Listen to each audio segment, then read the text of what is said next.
এই একজন কাজ করলে স্কিল লেবার 1000 টাকার উপরে পার ডে ইনকাম করে, আর আনস্কিল লেবার প্রায় 1000 টাকা ইনকাম করে। আর আমাদের পশ্চিম বাংলায় স্কিল লেবারের রোজ কত জানেন? 450 টাকার কাছাকাছি।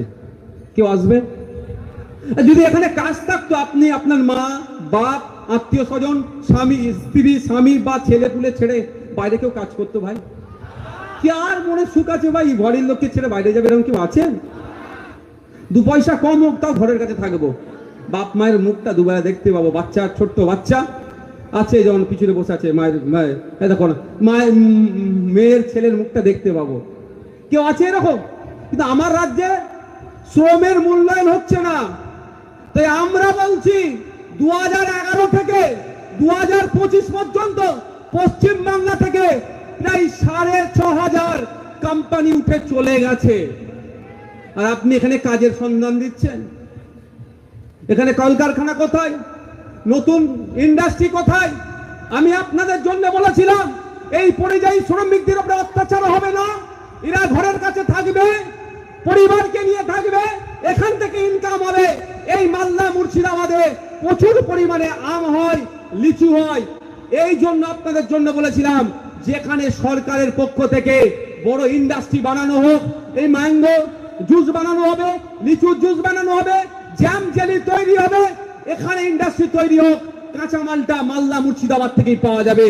যদি অর্থের অভাব থাকে, সরকার 51% শেয়ার রাখুক, আর 49% শেয়ার সাধারণ মানুষের হাত কাছে ছড়িয়ে দিন। 5000 টাকা থেকে 5 লাখ পর্যন্ত শেয়ারের দাম হোক। যার বিত্তশালী সে 5 লাখ টাকা শেয়ার কিনবে, যে গরিব মানুষ সে 5000 টাকা শেয়ার কিনবে। তাহলে এখানকার মানুষরা ওই কলকারখানায় কাজ পেত, তার সে মনে করতো সেও কাজের কোম্পানির একটা মালিক, সুতরাং এখানে দুর্নীতিও হতো না। মালদার ছেলে মুর্শিদাবাদের ছেলে এখানেই থাকতো, এখানেই কাজ করতো, আবার আমাদের রাজ্যের রাজস্ব বাড়তো। এই তথ্য এই বার্তাও আমি রাজ্য সরকারকে দিয়েছি, কিন্তু রাজ্য সরকার তো আপনাকে মানুষ মনে করেনি, আপনাদেরকে ভোটার মনে করে। যদি আপনাদেরকে মানুষ মনে করতো, এই প্রস্তাবটা গ্রহণ করে কি করতো?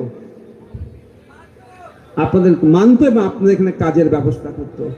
আপনাদের জন্য, বিড়ি শ্রমিকদের জন্য তারাপুরের একটা হসপিটাল তৈরি হয়েছিল, জানেন তো নাকি? হ্যাঁ, সে হসপিটালটা কোথায় এখন? এইসব বলে দিচ্ছে, অনেকে রাগ হতে পারে, কিন্তু কেন চলেনি, কেন চলেনি খোঁজ নিন। যদি তারাপুরের হসপিটাল, সরকারি হসপিটাল যদি ঠিকঠাক থাকে, এই বিড়ি শ্রমিকরা অসুস্থ হলে প্রাইভেট হসপিটালে যাবে কেউ? আমি তো যাব না ভাই।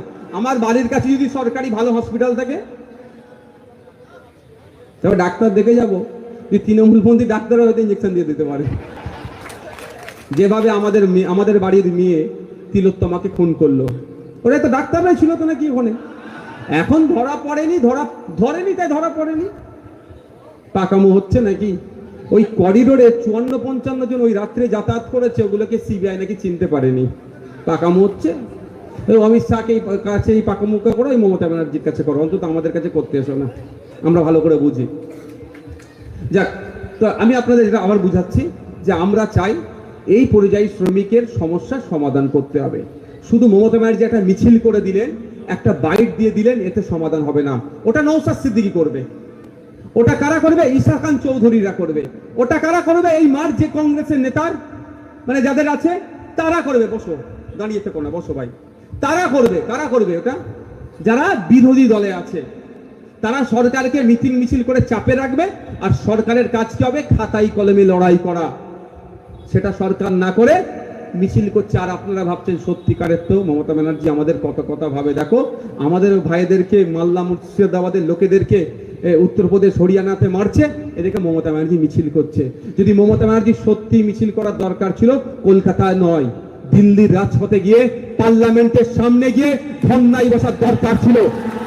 যে কটা এমপি আছে, আপনার এই খলিলুর রহমান সাহেবের উচিত ছিল পার্লামেন্টে ঢোকা রাখে একটা অন্তত।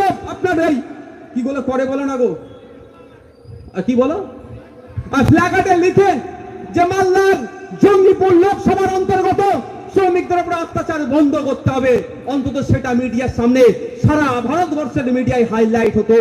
এটা তাহলে ভাবতাম, এটা উনি করেননি। উনি এখানে এসে গল্প শোনাচ্ছেন, আর শুভেন্দু অধিকারীর সাথে রাত্রে ঠিক হয়তো যোগাযোগটা ঠিক রেখে দিচ্ছেন। ভুল বলছি নাকি? ফেস টাইমটা একবার চেক করে দেখবেন। আইফোন আছে, আইফোন হাতে কি ফোন থাকে? আইফোন। ফেস টাইমটা দেখবেন, সব face time to face time হয়। আর আপনারা ভাবছেন আমার লিডার একদম আমার জন্য দিয়ে জান দিয়ে দেবে, ঘোড়ার ডিম দেবে। যদি জান দিত অন্তত এতটুকু কথা দুটো জায়গায় কথা বলতো। প্রথম কথা, যখন মাননীয়া বললেন যে ওয়াকাফ নিয়ে গুলোগুলি করবেন না, তখন অন্তত বলতো দিদি তাহলে আপনি দায়িত্ব নিয়ে মিটিং মিছিল করুন। বলার সাহস দেখাতে পেরেছে? আমি আগেই বললাম ওদের মুখ বন্ধ থাকে। আর দ্বিতীয়, এই শামশেরগঞ্জ ধুলিয়ানে একটা ইনসিডেন্টকে কেন্দ্র করে প্রায় 500-র অধিক মানুষকে অ্যারেস্ট করে এতদিন রাখার সাহসও পেত না ওদেরকে। আমি কিন্তু এখানে হয়ে কারো হয়ে ওকালতি করতে আসেনি। যারা দোষী চার্জশিট লাগাও, তাদের শাস্তির ব্যবস্থা করো। যারা দোষী, এই চন্দন দাস, হরিগোবিন্দ দাসকে যারা খুন করেছে, তাদের যাবজ্জীবন ফাঁসির ব্যবস্থা করো। কি আমরা সহমত নাকি ভাই? তারা সহমত? হাত তুলুন তো। যারা চন্দন দাস, হরিগোবিন্দ দাসকে খুন করেছে, তাদের বিরুদ্ধে আমাদের লড়াই চলবে তো নাকি? কেন নিরীহ মানুষকে খুন করবে? চার্জশিট লাগাও, তাদেরকে ফাঁসিতে ঝুলিয়ে দাও দরকার লাগলে। কিন্তু সেটাকে কেন্দ্র করে কোন নিরীহ মুসলিমকে আটকে রেখেছে, এদেরকে জামিন দিতে হবে, এইটুকু বলার স্বাধীনতা আপনার এমপি এমএলএর আছে তো? আছে? আমি চ্যালেঞ্জ করে যাচ্ছি, আজকের পরে হয়তো এমপি এমএলএ কিছু বক্তব্য দিতে পারে। মিডিয়ার বন্ধুদের বলবো, এই কোশ্চেনটা করবেন যে 500-র অধিক মানুষকে ধরেছে, সবাই দোষী না, ওর মধ্যে অধিকাংশ নির্দোষ, এতটুকু কথা জিজ্ঞাসা করবেন। আমি চ্যালেঞ্জ করে বলছি, ওদের এতটুকু বলার ক্ষমতা নয়। মমতা ব্যানার্জি তো এই ক্ষমতাটা দেয়নি যে যাদেরকে অ্যারেস্ট করেছে তাদের মধ্যে সিংহভাগ নির্দোষ, এটা বলার ওদেরকে ক্ষমতা, স্বাধীনতাটুকু দেয়নি। জিজ্ঞাসা করবেন মিডিয়ার বন্ধুরা। কি বলছি বুঝতে পারছেন না? আজকে আমি যাওয়ার পরে অনেক গল্প শোনাবে, ও বিজেপি সহযোগিতা করতে এসছে, অনেক গল্প শোনাবে। ওই মিডিয়ার বন্ধুদের বলবে এতটুকু জিজ্ঞাসা করো যে 500-র অধিক যে মুসলিম মানুষকে ধরে রেখেছো, ওই ইনসিডেন্টকে কেন্দ্র করে সবাই কি দোষী? আমরা তো জানি সবাই দোষী নয়। তাহলে এমএলএ স্যার বা এমপি স্যারের এত ক্ষমতা নয় যে এতটুকু বলার না ওর মধ্যে সবাই দোষী নয়। আমি চ্যালেঞ্জ করে বলছি, এই কথা বলতে ওরা পারবে না। কারণ কি বলুন তো? ওদের মুখে সেলাই করে রেখে দিয়েছে মমতা ব্যানার্জি। তো আমি মিনিস্ট্রি দিয়ে লাভ কি হবে যদি আমার মুখে সেলাই করা থাকে?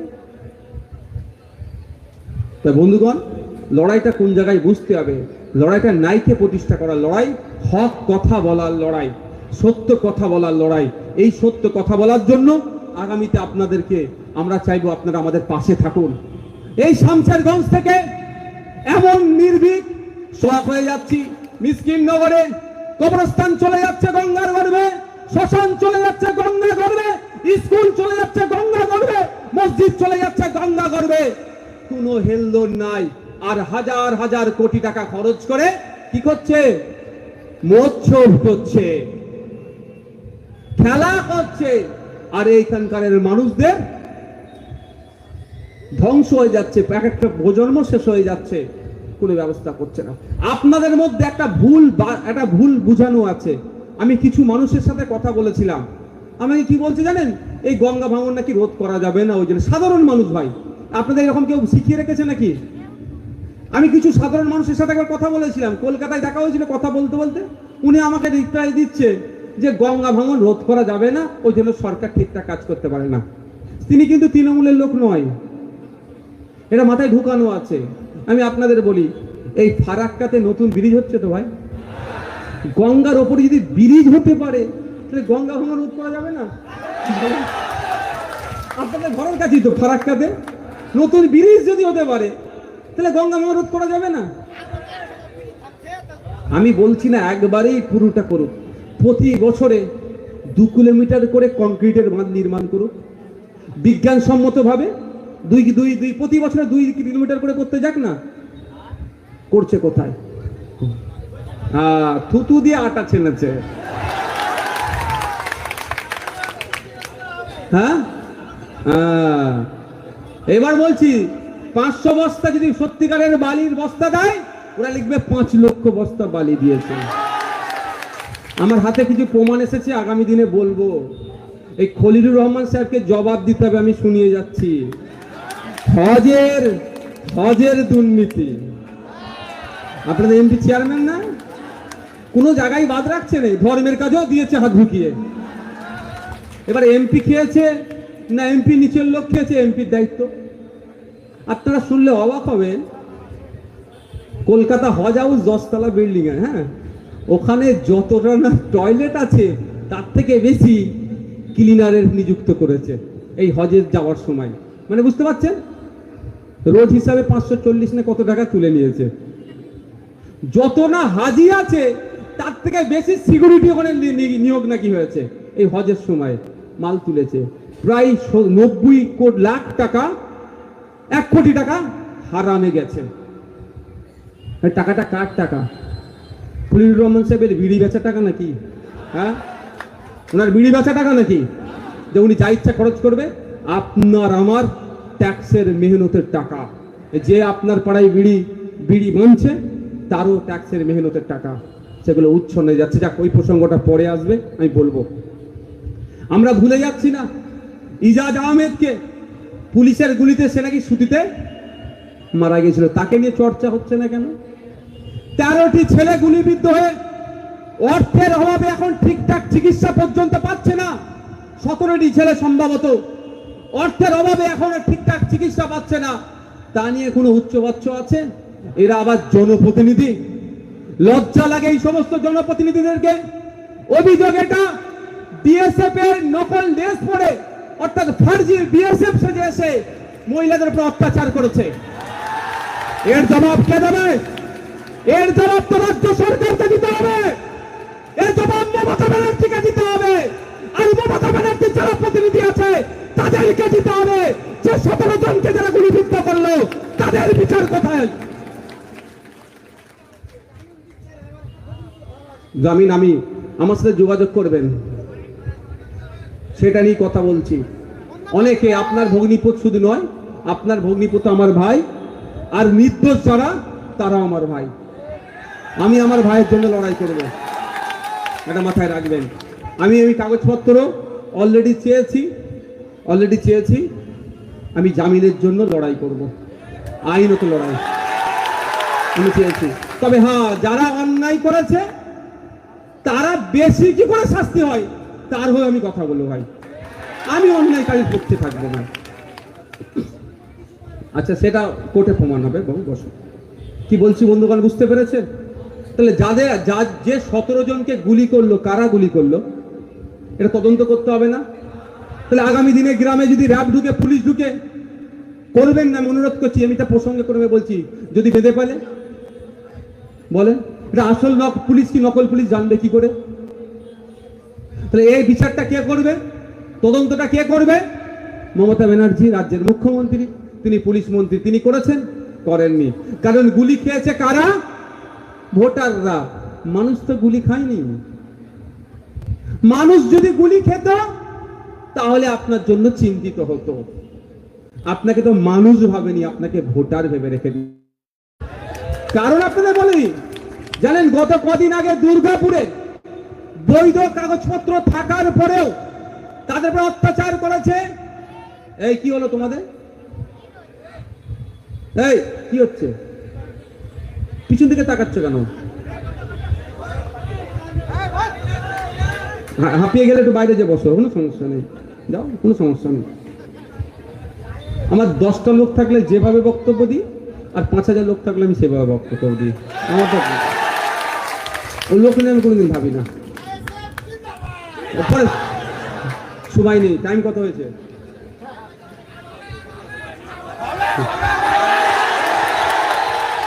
আচ্ছা, তাহলে এটার বিচার কে করবে? পুলিশ মন্ত্রী। এখনো করেছে? আমরা আজকে শামশেরগঞ্জ থেকে দাঁড়িয়ে এখানে আইবিডিআইবি পুলিশের লোকের মাধ্যমে মুখ্যমন্ত্রীর কানে পৌঁছাতে চাই, 2026 সাল নির্বাচন আসছে। সত্যিকারের যদি আপনি সংখ্যালঘু দলই হন, ওই ফার্জে বিএসএফ ছেলে যারা এসে গুলি করেছে তাদের বিরুদ্ধে আপনি ব্যবস্থা গ্রহণ করবেন, তারপরে শামশেরগঞ্জের মাটিতে আসবেন, ধুলিয়ানের মাটিতে এসে ভোট চাইতে আসবেন, তার আগে আপনি আসবেন না।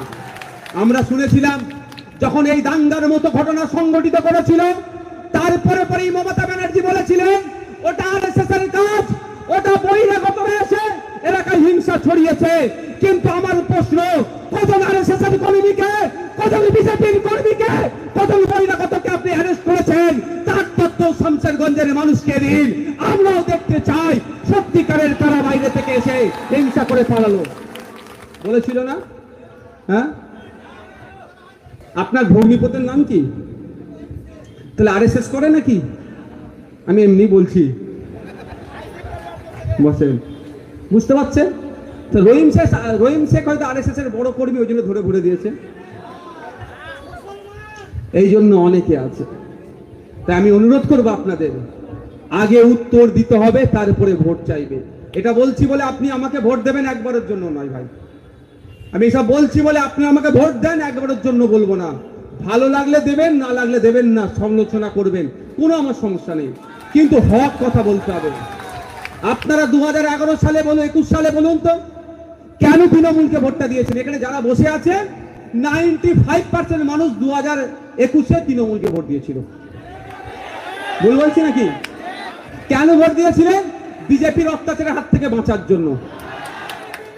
সারা পশ্চিম বাংলার সংখ্যালঘু থেকে সংবিধান প্রেমী মানুষেরা, ধর্মনিরপেক্ষতায় যারা বিশ্বাসী, যারা যায় বিজেপির এই হিংসাকে বন্ধ করতে, তারা একজোট হয়ে তৃণমূলকে এই জন্যই ভোটটা দিয়েছিল যে উত্তরপ্রদেশের মতো অবস্থা পশ্চিম বাংলায় না হয়, হরিয়ানার মতো অবস্থা পশ্চিম বাংলায় না হয়, গুজরাটের মতো অবস্থা পশ্চিম বাংলায় না হয়। আর আজকে আমরা দেখছি উত্তরপ্রদেশে যেটা হচ্ছে পশ্চিম বাংলায় সেটা হচ্ছে, হরিয়ানাতে যেটা হচ্ছে পশ্চিম বাংলায় সেটা হচ্ছে, গুজরাটে যেটা হচ্ছে পশ্চিম বাংলায় যেটা হচ্ছে সেটা হচ্ছে, অসমে যেটা হচ্ছে পশ্চিম বাংলায় সেটা হচ্ছে। তাহলে আমার ভোটটা দিয়ে লাভটা হলো কি ভাই? যদি আমি ঋণই আর দেবো না, কিন্তু লাভটা কি হলো আপনাদের? আপনারা ভোট দিয়েছেন বিজেপিকে আটকাতে, সমস্যা এখানে। আপনাদের ভোটটা দেওয়া দরকার ছিল এই রোগটাকে নির্মূল করতে। রোগটাকে আগে নির্মূল করতে হবে। বিজেপি তৃণমূলটা